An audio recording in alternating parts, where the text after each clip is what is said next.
Bulletin updates చూద్దాం. రాష్ట్రపతి ద్రౌపది ముర్ము దక్షిణాది శీతాకాల విడిది తేదీలు ఖరారయ్యాయి. ఈ నెల 17 నుంచి 22వ తేదీ వరకు బొల్లారంలోని రాష్ట్రపతి నిలయంలో ద్రౌపది ముర్ము బస చేయనున్నారు. సాంప్రదాయంలో భాగంగా ప్రతి సంవత్సరంలో డిసెంబర్ నెలలో శీతాకాల విడిదిలో భాగంగా రాష్ట్రపతి హైదరాబాద్లో బస చేస్తారు. ఈ మేరకు ఈ సంవత్సరం కూడా షెడ్యూల్ను కొనసాగిస్తున్నారు. ఈ 5 రోజుల పర్యటనలో భాగంగా రాష్ట్రపతి పలు ముఖ్య కార్యక్రమాల్లో పాల్గొంటారు. డిసెంబర్ 21న రాష్ట్రపతి వివిధ వర్గాల ప్రతినిధులతో సమావేశమవుతారు. ఈ సమావేశం అనంతరం నిర్వహించే తేనీటి విందులో ముర్ము పాల్గొంటారు. చివరిగా డిసెంబర్ 22న ఉదయం ఆమె హైదరాబాద్ నుంచి తిరిగి ఢిల్లీకి బయలుదేరి వెళ్తారు.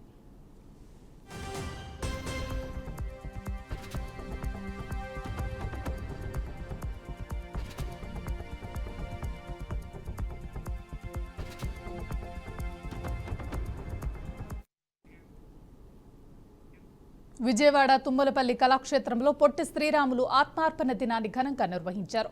ఈ సందర్భంగా పొట్టి శ్రీరాములు విగ్రహానికి ముఖ్యమంత్రి చంద్రబాబు నాయుడు నివాళులు అర్పించారు. ఈ సందర్భంగా ఆయన మాట్లాడుతూ పొట్టి శ్రీరాములు నమ్మిన సిద్ధాంతం కోసం చివరి వరకు పోరాడారని పేర్కొన్నారు. ఆయన మరణించిన రోజును ఆత్మార్పణ దినంగా రాష్ట్ర ప్రభుత్వం జరుపుకుంటుందని తెలిపారు.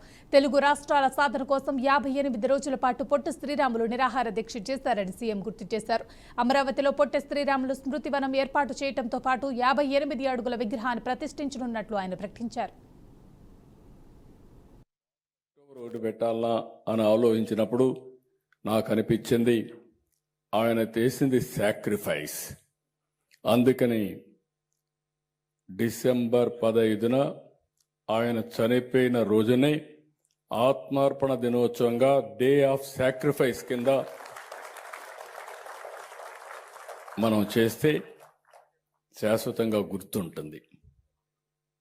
రాబోయే 26 మార్చి 16న శ్రీ పొట్టి శ్రీరాములు గారి 125వ జయంతి.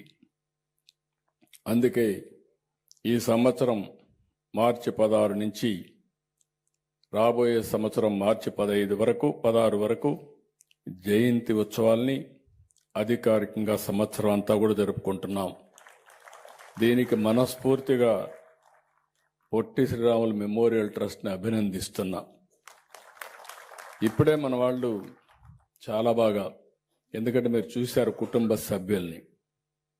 ఒక వ్యక్తి త్యాగం చేస్తే ఆ కుటుంబ సభ్యుల్ని మనం గౌరవించే సంస్కారం ఉన్నటువంటి దేశం మనది. అందుకే ఆ కుటుంబ సభ్యుల్ని పిలిచి రేపు రాబోయే రోజుల్లో కూడా ఎవరైనా త్యాగం చేస్తే ఆ కుటుంబ సభ్యుల్ని గౌరవించుకుంటూ ముందుకు పోతే ఆ త్యాగం, ఆ స్ఫూర్తి శాశ్వతంగా ఉంటుందని చెప్పి కూడా నేను మీ అందరికీ విజ్ఞప్తి చేస్తున్నా. శ్రీ సత్యసాయి జిల్లా పుట్టపర్తి మండలం పెడబల్లి గ్రామ సమీపంలో గోవధను అయ్యప్ప మాల ధరించిన బీజేపీ నాయకులు అడ్డుకొని తీవ్ర నిరసన చేశారు. గత కొంతకాలంగా గ్రామ సమీపంలోని ఖాళీ ప్రదేశంలో షెడ్డు ఏర్పాటు చేసి ఆవులు, దూడలను కోసి విక్రయిస్తున్నారని మండిపడ్డారు. ఈ విషయంపై పోలీసులకు ఫిర్యాదు చేసినా పట్టించుకునే పాపాన పోలేదని స్థానికులు, బీజేపీ నాయకులు ఆగ్రహం వ్యక్తం చేశారు. సంబంధిత విక్రయదారునికి గతంలోనూ పలుమార్లు హెచ్చరికలు జారీ చేసినప్పటికీ అవి పట్టించుకోకుండా అక్రమంగా గోవధ కొనసాగిస్తున్నారని అయ్యప్ప స్వాములు ఆరోపించారు. హిందూ సంప్రదాయాలను తొంగలో తొక్కుతూ భారతీయ పవిత్రతను, గోమాతలను కోసి అమ్మేయటంపై అయ్యప్ప స్వాములు తీవ్ర ఆగ్రహం వ్యక్తం చేశారు. ఈ విధంగా విచ్చలవిడిగా వీరికి 2-3 సార్లు కూడా ఇన్ఫామ్ చేశాము. అయినా కూడా వీళ్ళు అలవాటు మార్చుకోకుండా ఈ విధంగా విక్రయిస్తున్నారు. గ్రామ పంచాయతీలో ఉన్నటువంటి అయ్యప్ప స్వాములు అందరూ ఇక్కడ విచ్చేసి అతనికి చెప్పిన మేడ్చల్ జిల్లా కీస్తర్ పోలీస్ స్టేషన్ పరిధిలో ఘోర రోడ్డు ప్రమాదం చోటు చేసుకుంది. లారీ డ్రైవర్ నిర్లక్ష్యానికి ఓ యువకుడు బలైపోయాడు. ఘటనా స్థలం కలకలంగా అయిపోయింది. అంకిరెడ్డిపల్లి చౌరస్తా వద్ద లారీని బైక్ ఢీకొట్టడంతో ఈ ప్రమాదం జరిగింది. ప్రమాదంలో బైక్పై ఉన్న సాయిరెడ్డి అక్కడికక్కడే మృతి చెందాడని స్థానికులు తెలిపారు. మృతుడు బొమ్మల రామారం చెందిన రంగాపురం గ్రామానికి చెందిన సాయి ప్రసాద్గా పోలీసులు గుర్తించారు. సాయి ప్రసాద్ సైనిక్పురిలోని బ్యాటరీ షాప్ నిర్వహిస్తూ జీవనం సాగిస్తున్నాడు. ఎప్పటిలాగే షాప్ ముగించుకుని ఇంటికి వెళ్తున్న సమయంలో ఈ ఘోర ప్రమాదం జరిగింది.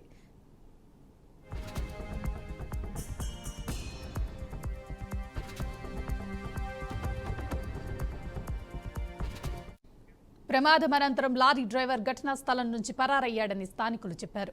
సమాచారం అందుకున్న పోలీసులు ఘటనా స్థలానికి చేరుకుని ఘటనపై కేసు నమోదు చేసి దర్యాప్తు చేపట్టారు.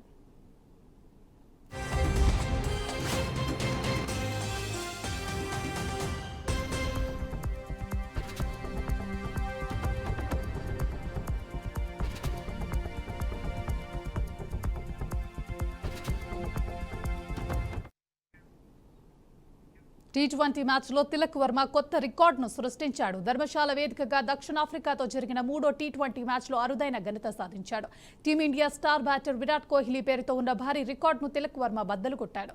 సక్సెస్ఫుల్ రన్ చేసింగ్లో అత్యధిక బ్యాటింగ్ సగటు కలిగిన ఆటగాడిగా తిలక్ వర్మ చరిత్ర సృష్టించాడు. కోహ్లీ సగటు 67.10గా ఉండగా తిలక్ వర్మ సగటు 68కి చేరింది. దీంతో తిలక్ వర్మ అగ్రస్థానానికి చేరుకున్నాడు.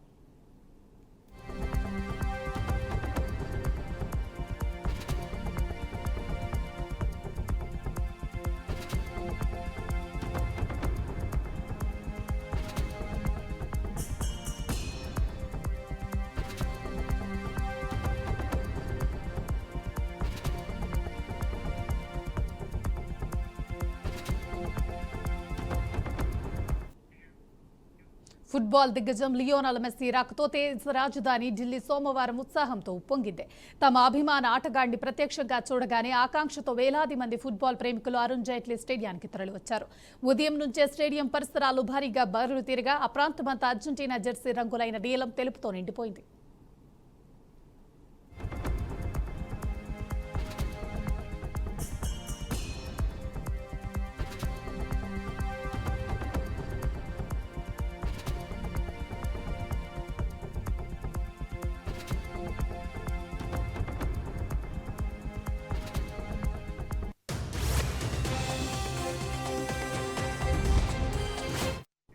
దేశంలోని వివిధ ప్రాంతాల నుంచి వచ్చిన అభిమానులు బ్యానర్లు, జెండాలతో మెస్సీ మెస్సీ అంటూ నినాదాలు చేస్తూ స్టేడియం పరిసరాలను హోరెత్తించారు.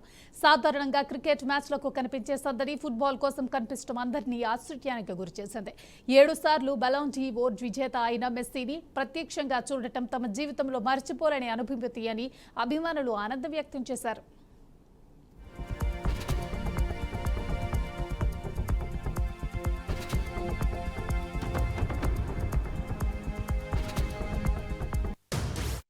భారీగా తరలివచ్చిన అభిమానులను అదుపు చేసేందుకు అధికారులు పటిష్టమైన భద్రతా ఏర్పాట్లు చేశారు. అదనపు భద్రతా సిబ్బందిని మోహరించడంతో పాటు స్టేడియం చుట్టూ ట్రాఫిక్ ఆంక్షలు విధించారు. షెడ్యూల్ కంటే ముందుగానే గేట్లు తెరవడంతో అభిమానులు క్రమ పద్ధతిలో స్టేడియంలోకి ప్రవేశించారు. మెస్సీ మైదానంలోకి అడుగు పెట్టగానే స్టేడియం మొత్తం హర్షధ్వానాలతో దద్దరిల్లింది. ఈ అపురూప క్షణాలను ప్రతి ఒక్కరూ తమ మొబైల్ ఫోన్లలో బంధించే ప్రయత్నం చేశారు.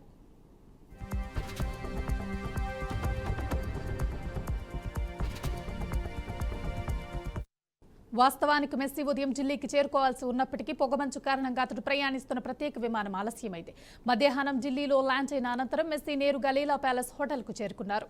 అక్కడ ఎంపిక చేసిన అభిమానులతో గంటపాటు మీట్ అండ్ గ్రీట్ కార్యక్రమంలో పాల్గొన్నాడు. ఈ పర్యటనలో భాగంగా ప్రదర్శన మ్యాచ్, చిన్నారులకు ఫుట్బాల్ క్లినిక్, పలు ప్రైవేట్ సమావేశాల్లో మెస్సీ పాల్గొననున్నట్లు నిర్వాహకులు తెలిపారు.